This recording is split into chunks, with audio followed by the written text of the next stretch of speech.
semoga dalam kondisi sehat dan tetap semangat. Selamat berjumpa kembali dengan Bu Nike dalam pelajaran Bahasa Indonesia kelas 7. Sebelumnya, silakan persiapkan buku paket Bahasa Indonesia kelas 7, buku catatan dan buku tugas Bahasa Indonesia. Selamat mengikuti pembelajaran.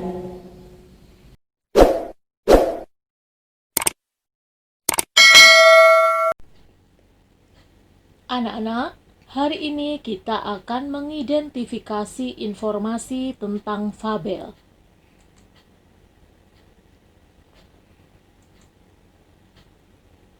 Topik pembahasan antara lain pengertian fabel, ciri umum fabel, unsur pembangun fabel, dan jenis fabel. Pengertian fabel. Secara etimologis, fabel berasal dari bahasa Latin fabulat.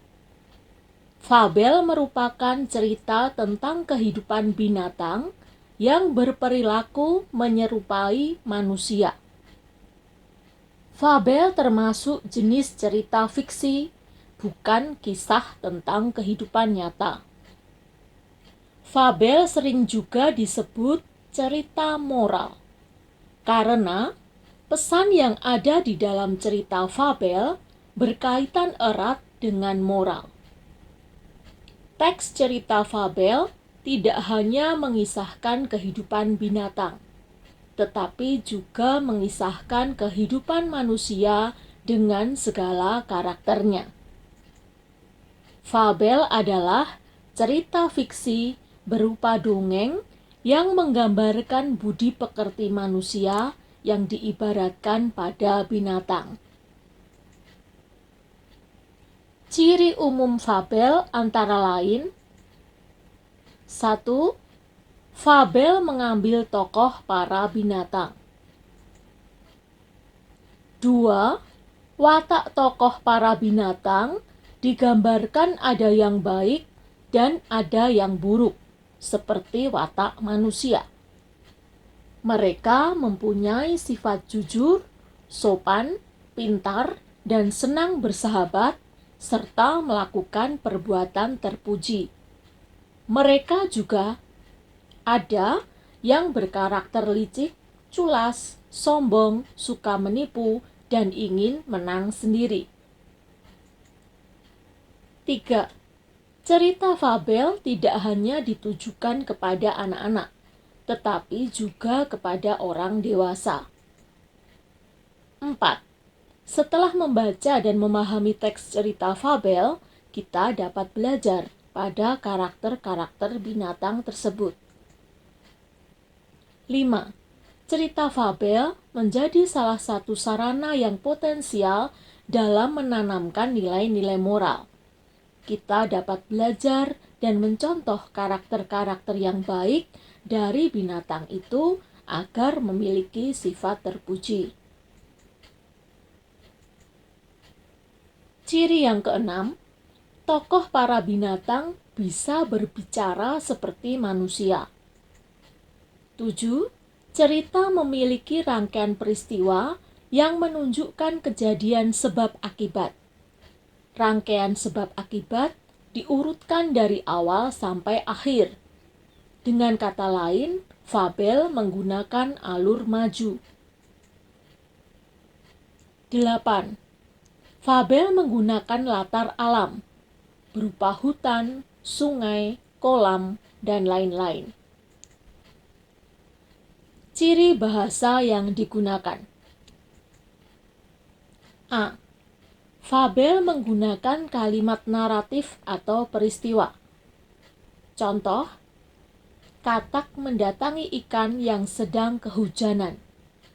Semut menyimpan makanan di lubang. B. Fabel menggunakan kalimat langsung yang berupa dialog para tokoh. Dan C. Fabel menggunakan kata sehari-hari dalam situasi tidak formal, yakni menggunakan bahasa percakapan.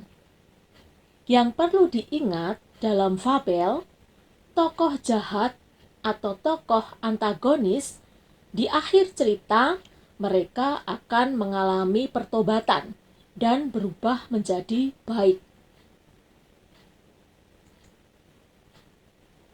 Unsur pembangun fabel. 1. Tokoh. 2. Penokohan.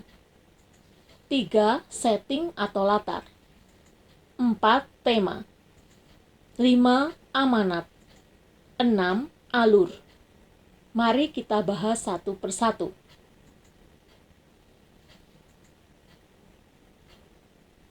Unsur yang pertama yaitu tokoh. Tokoh adalah orang atau hewan yang menjadi pelaku dalam cerita. Terdapat tokoh protagonis atau antagonis, tokoh utama atau tokoh pembantu. Ciri tokoh utama adalah 1. Sering dibicarakan, 2. Sering muncul, dan 3. Menjadi pusat cerita, menggerakkan jalan cerita. Tokoh pembantu adalah tokoh tambahan. Tokoh fabel adalah binatang. Tokoh dalam fabel biasanya adalah hewan jinak dan hewan liar. Tokoh baik akan berakhir bahagia dan tokoh jahat berakhir sengsara atau mendapatkan akibat dari perbuatannya. Unsur yang kedua yakni penokohan. Penokohan adalah pemberian karakter pada tokoh. Karakter bisa bersifat protagonis atau yang disukai, atau tokoh antagonis, yakni tokoh yang tidak disukai. Karakter binatang dalam cerita fabel dianggap mewakili karakter manusia dan diceritakan mampu bertindak seperti manusia, tetapi tidak menghilangkan karakter binatangnya. Watak tokoh dapat disimpulkan dari penggambaran fisik, penggambaran tindakan tokoh, dialog tokoh, monolog, atau komentar narasi penulis terhadap tokoh. Unsur pembangun fabel yang ketiga yakni setting atau latar. Setting atau latar adalah tempat dan waktu kejadian serta suasana dalam cerita. Ada 3 jenis latar, yaitu latar tempat, latar waktu, dan latar sosial. Fabel biasanya berlatar di hutan, sungai, atau alam bebas yang tidak dapat diubah menjadi latar rumah atau sekolah. Unsur pembangun fabel yang keempat yakni tema. Tema adalah gagasan yang mendasari cerita. Tema dapat ditemukan dari kalimat kunci yang diungkapkan tokoh atau penyimpulan keseluruhan peristiwa sebab akibat pada cerita. Fabel bertema kehidupan binatang. 5. Unsur pembangun fabel yakni amanat. Amanat adalah pesan yang disampaikan penulis baik secara langsung maupun tidak langsung. Amanat langsung, pesan pengarang dimunculkan secara eksplisit di akhir cerita atau ditulis di paragraf terakhir. Amanat tidak langsung, pesan pengarang disimpulkan dari sikap penulis terhadap permasalahan yang diangkat pada cerita. Unsur pembangun fabel yang keenam yakni alur. Alur adalah jalannya cerita. Jenis fabel dengan koda memiliki alur sebagai berikut. Alur fabel dimulai dari pengenalan, kemudian mulai munculnya masalah, lalu masalah memuncak, dan ditutup dengan pemecahan masalah dengan pesan-pesan eksplisit atau tertulis. Jenis fabel tanpa koda. Alur fabel dimulai dari pengenalan, kemudian mulai munculnya masalah, lalu masalah memuncak, dan ditutup dengan pemecahan masalah dengan pesan-pesan implisit atau secara tersirat. Jenis fabel. 1. Ditinjau dari pemberian watak dan latarnya, dibedakan fabel alami dan fabel adaptasi. Fabel alami menggunakan watak tokoh binatang seperti pada kondisi alam nyata. Misalnya, kura-kura diberi watak lamban, singa, buas, dan ganas. Selain itu, fabel alami menggunakan alam sebagai latar, semisal hutan, sungai, kolam, dan sebagainya. Sedangkan fabel adaptasi adalah fabel yang memberikan watak tokoh dengan mengubah watak aslinya pada dunia nyata dan menggunakan tempat-tempat lain sebagai latar. Misalnya di rumah, di jalan raya. Misalnya, landak yang pemalu berulang tahun di rumah makan. Jenis fabel yang kedua, yakni jenis fabel ditinjau dari kemunculan pesan. Dibedakan menjadi dua, yakni fabel dengan koda dan fabel tanpa koda. A. Fabel dengan koda. Berarti, fabel dengan memunculkan secara eksplisit atau secara tertulis pesan pengarang di akhir cerita.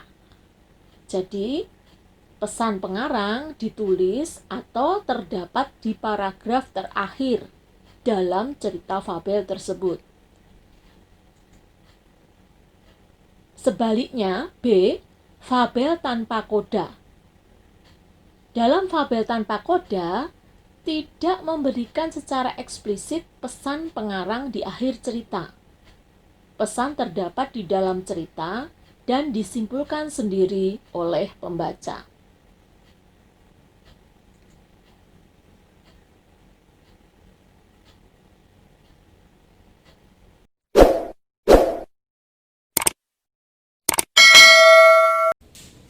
Nah anak-anak, demikian tadi pembelajaran hari ini. Semoga bermanfaat. Sampai berjumpa kembali di pembelajaran yang akan datang. Ingat untuk selalu jaga kesehatan, tetap semangat. Tuhan memberkati.